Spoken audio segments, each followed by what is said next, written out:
It's time to rethink, renew, and reimagine retirement. Welcome to Retire Repurposed. This podcast is dedicated to help people transition into fulfilling and purposeful retirements. Retirement is a big life change. In fact, the two most dangerous years of a person's life are the year they were born and the year they retire. We believe that retirement is not the end, rather the beginning of what could be the most impactful season of a person's life. So don't retire, become repurposed. Well, I'm your host, Jared Sebest. I'm the co-founder of Retire Repurposed alongside Ben Tejas. Thank you so much for joining us today. Maybe you're listening to us on the radio. Maybe you found us online. Regardless, head over to iTunes, find our podcast, click subscribe, and better yet, leave us a quick positive rating and review. If you would just take a moment and do that, we would appreciate that so much. Now, if you're new to the podcast and want to know what we're all about, we are all about retirement. But this podcast is not about money. It's about the non-financial parts of retirement, which many times can be even more challenging than the financial. Few people can just flip the switch from working a career 30, 40, maybe 50 plus years, shutting it off, retiring without methodical steps to living what we call a repurposed retirement. If you want more for your life and your retirement, then you have come to the right place. Well, on this episode, we continue our series on retirement habits. Healthy habits are important at any time in your life, but especially in retirement. Time is one of your greatest assets if you are a retiree, but if you have bad habits, that time will work against you. Today, we cover the habit of laughter. Not only is laughter good for the soul, it's good for the body as well. Unfortunately, retirees often struggle with finding and experiencing joy later in life. In this podcast, we take a look at a study that lays out all the short and long-term benefits of laughter. Enjoy this episode. All right, folks, welcome back to the show. We're so glad that you are joining us today on Retire Repurposed. We've got a fantastic show here today. We are continuing our series on retirement habits, and we've got a really unique show here today. We're going to talk about the habit of laughter and the importance of joy and just having fun in life and in retirement on today's show. So again, we're so glad that you're joining us here today. Before we get started with the show here, I do want to remind you we do have a Facebook group called Becoming Repurposed in Retirement. Join a growing community of people that refuse to accept the typical American dream retirement. Just go to facebook.com and search Becoming Repurposed in Retirement to join this community of people ready to make retirement everything it's supposed to be. A lot of people have joined that group. When you do that, you get special access to all of our content. Yes, you can follow us here on the show. You can follow us on iTunes. You can follow us on our website, retirerepurposed.com. But if you want kind of the direct link to everything that we pump out, all of our content, all of the videos, again, go to facebook.com and search Becoming Repurposed in Retirement. Up around 200 to near 300 people. We got people from all over the country that have joined our group, so we sure do appreciate that today. Well, again, let's get started with the show here today. Episode 125, Retirement Habits on Laughter. We have really made quite a run of this series. We started this a couple of months ago, and I think that when we started this was going to be a show that we knew was going to probably go quite a while, because when it comes down to it, there is a great time to start really good habits, and really that is any time. But retirement can be that time where now you can really focus on doing the right thing all the time. You can engineer your schedule in such a way where you can do the best of the things that you want to do, that you're called to do, and maybe even the things that you need to do. And now you have the option to engineer out all the things that you don't want to do. You know, we've talked a lot about James Clear in his book, Atomic Habits, on the show, and he connects habits to our identity. You know, if we have bad habits, we're going to find our identity in those things.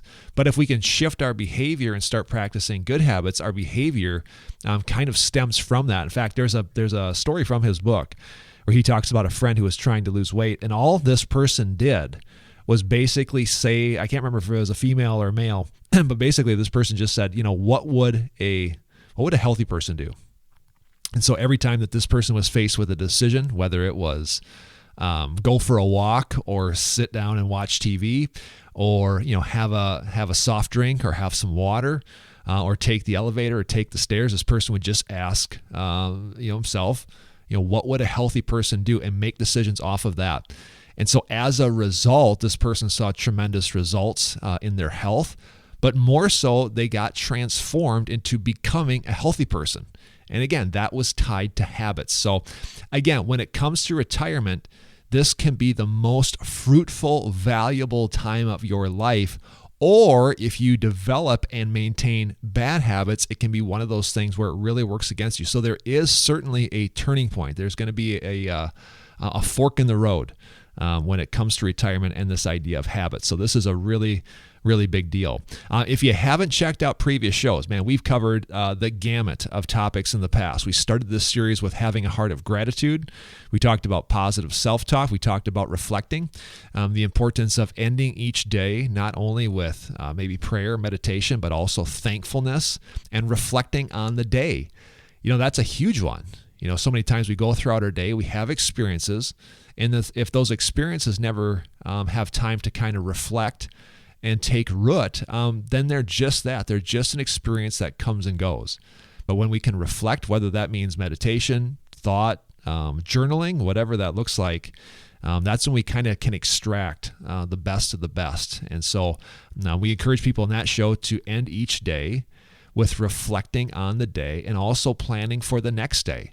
The last hour before you go to bed is the most important hour of the day, because it's time for you where your mind starts kind of shutting down and it starts kind of prepping for the next day. But that's where things kind of get connected into your spirit. And so again, when we can end our days with gratitude, with prayer, with meditation, and even like setting a plan for the next day where we have our next day kind of already planned out, our mind kind of goes and solidifies those things. So we wake up and we're focused. We know what's going to happen that day. We're intentional with our time, and that's the way to do it, because the biggest problem is where people get into retirement and every single day starts to look like Saturday, and that is certainly something that we are trying to avoid and encourage people, especially retirees, to avoid. We talked about setting a daily schedule and also setting a long-term schedule. There's things in every single day that your day should include. There's also things in your weekly, quarterly, and yearly schedules that should be included every single week, month, and year. We talked about that. A couple of shows ago, we talked about the habit of adding value. Every single day, you should be adding value. Now, don't hear us as that means I have to go get a job. I have to be working. You may be working in retirement. You may be getting paid for work. You may not, and that's neither here nor there. But we need to continually find this way, this outlet, to add value every day.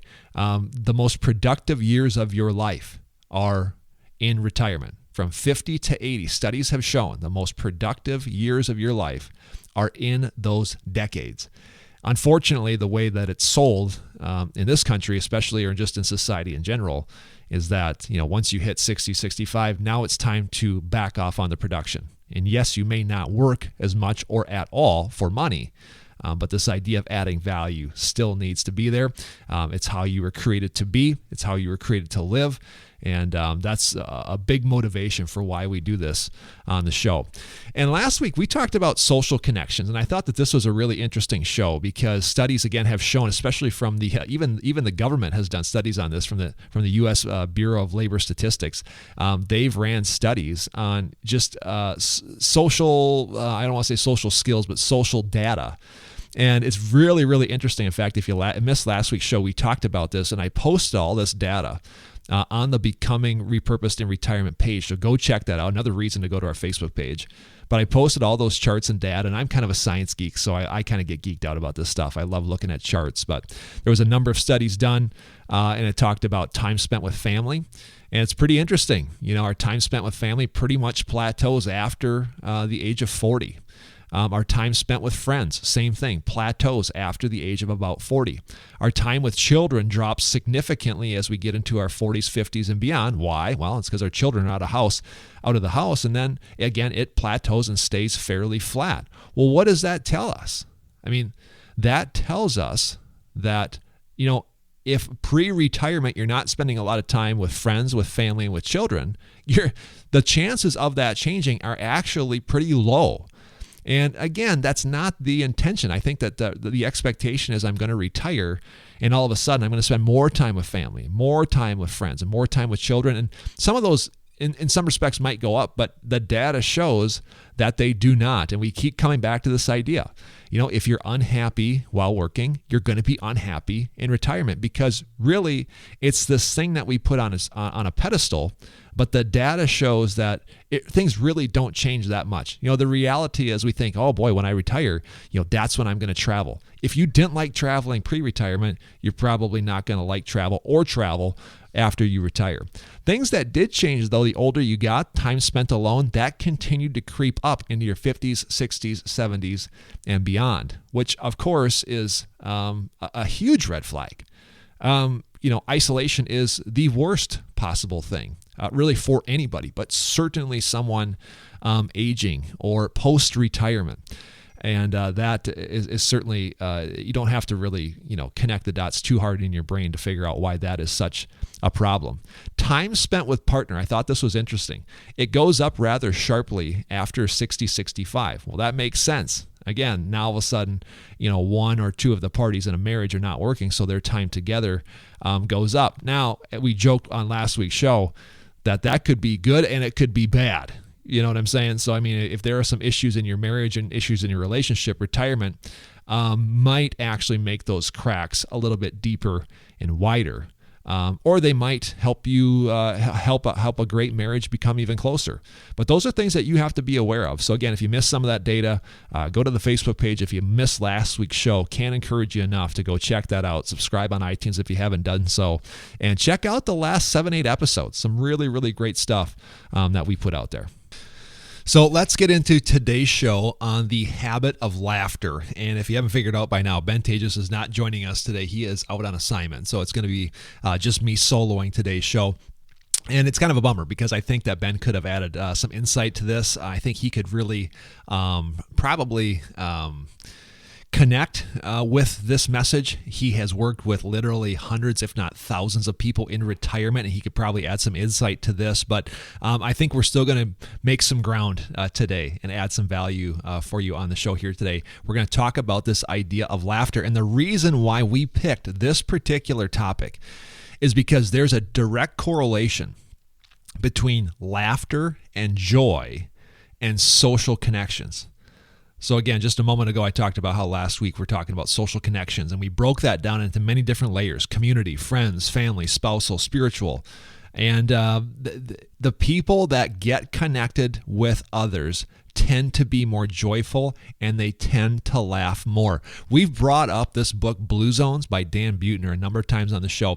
I read it several years ago, and it's a fantastic read. I've recommended it on the show many, many times. Blue Zones by Dan Buettner. It is not a Christian book. It's just a research-based book. I highly encourage you check it out. You will get some nuggets out of that book. But basically, Dan Buettner went on assignment about 25 years ago with National Geographic, and he wanted to find people in this world that live the longest. And he found these tiny pockets of people that he called centurions, basically meaning where longevities are 90 to 100 plus consistently, where it is not uncommon to find people in these tiny little tight-knit communities that live not only 100 and beyond, but their quality of life is spectacular. I mean, they are having phenomenal quality of life for a long time. They're not, the last 10 or 20 years of their life where their quality of life is very, very low. They've got high quality of life, long time up until the end. And I think he identified, boy, it's been a long time since I've read this book, but I think he identified 5, 6, 7, 8 communities, tight-knit communities across the world that he called blue zones.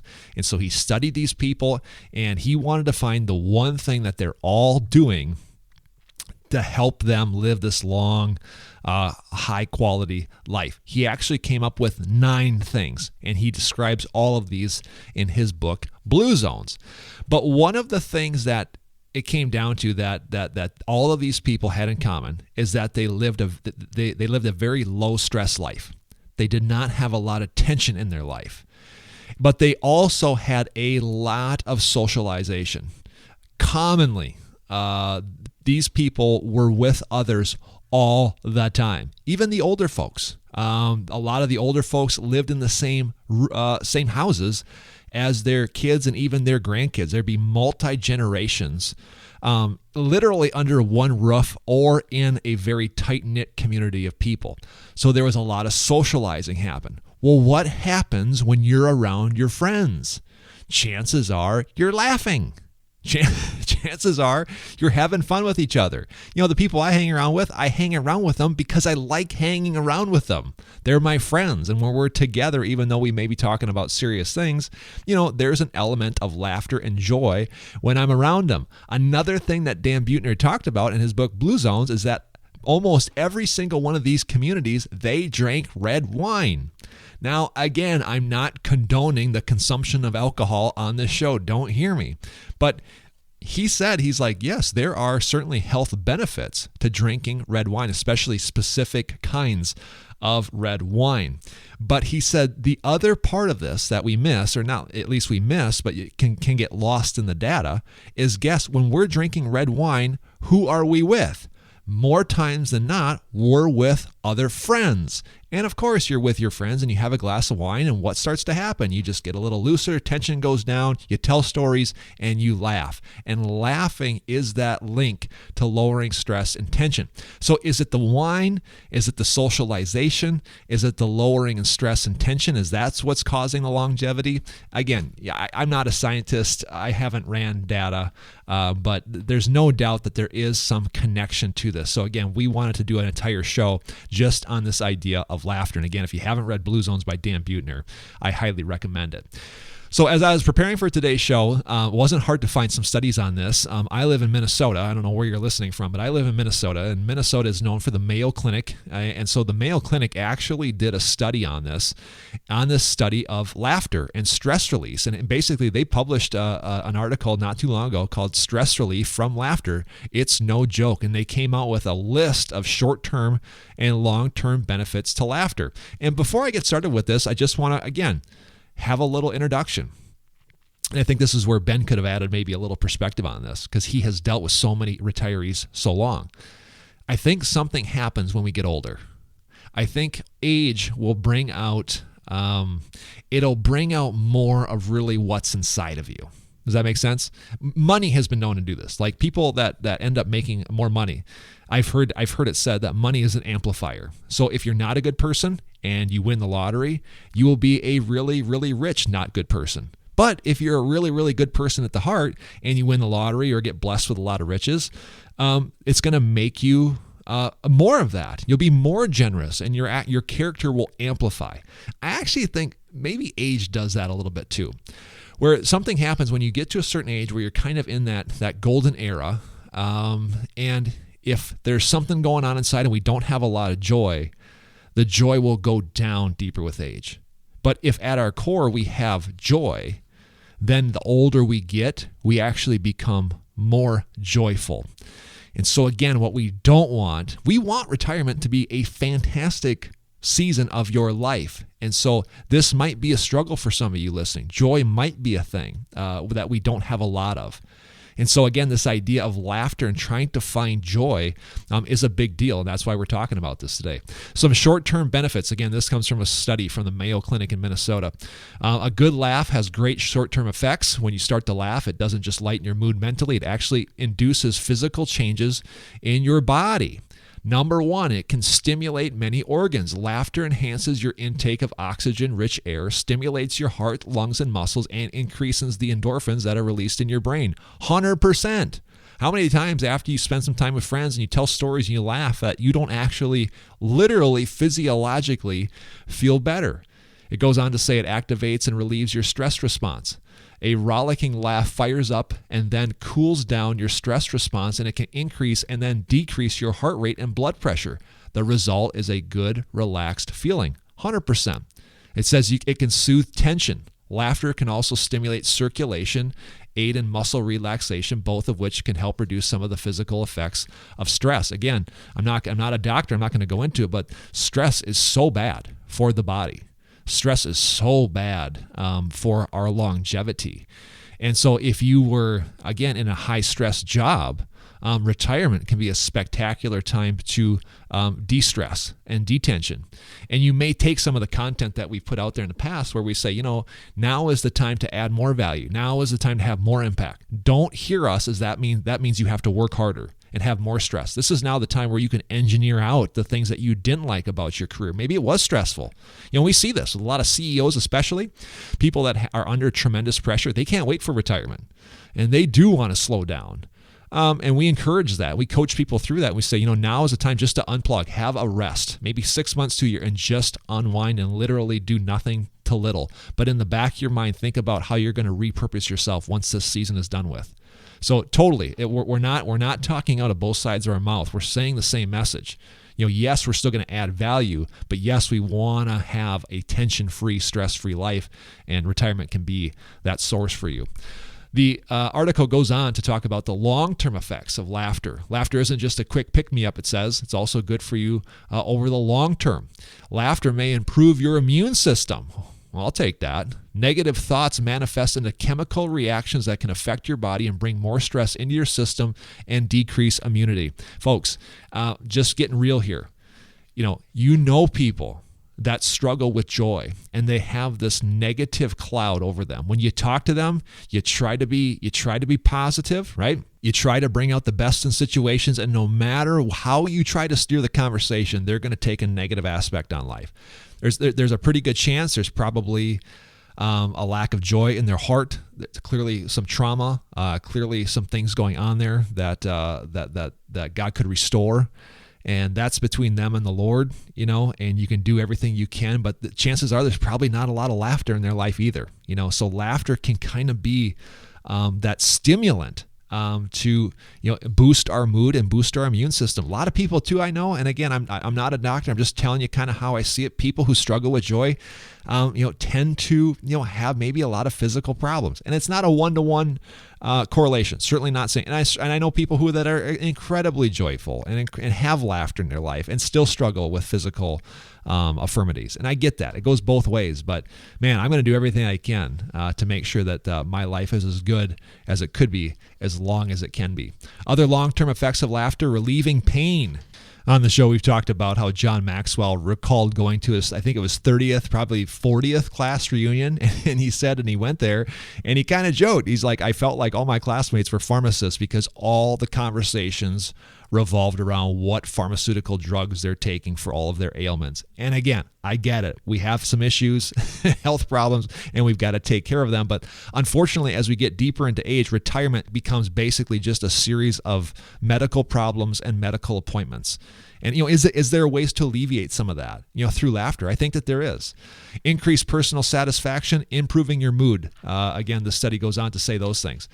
Bottom line, you can't deny that being joyful, having laughter in your life isn't a spectacular thing. Do we go through seasons in life that are difficult? 100%. Do we struggle with joy many times? Absolutely. Is joy and happiness two different things? Totally.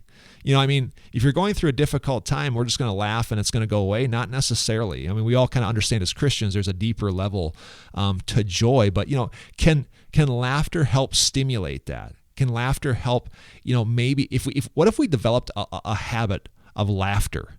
What if we engineered into our days and our weeks time with friends where we can get together, tell stories, not take life so seriously? Yes, we may have serious issues going on in our life. We've got problems, health issues, but we took some time to have some joy and to have some laughter. Proverbs 17:22 says, a joyful heart is good medicine, but a crushed spirit dries up the bones. Boy, isn't that the truth? And again, people that have dry bones and a hardened heart, chances are they don't have a lot of laughter and joy in their life. Also, Proverbs 15:15, all the days of the afflicted are evil, but the cheerful of heart has a continual feast. Again, I can think of people in my life that are quote unquote in the golden years of their life, and the ones that are positive, they have joy, there's a lightness to their life, and then there's other people where there's a bit of darkness, there's no joy. I'm encouraging you to have the habit of laughter. If you struggle with this, make an appointment, make a dinner appointment with friends. Make an appointment this week to meet with friends, get together, share some stories, take life maybe just a smidge less seriously, and have some laughter. Well, thank you so much for joining us today. For more information, go to retirerepurposed.com. Until next time, I'm Jared Sebesta. Remember, don't retire, become repurposed. We'll see you then.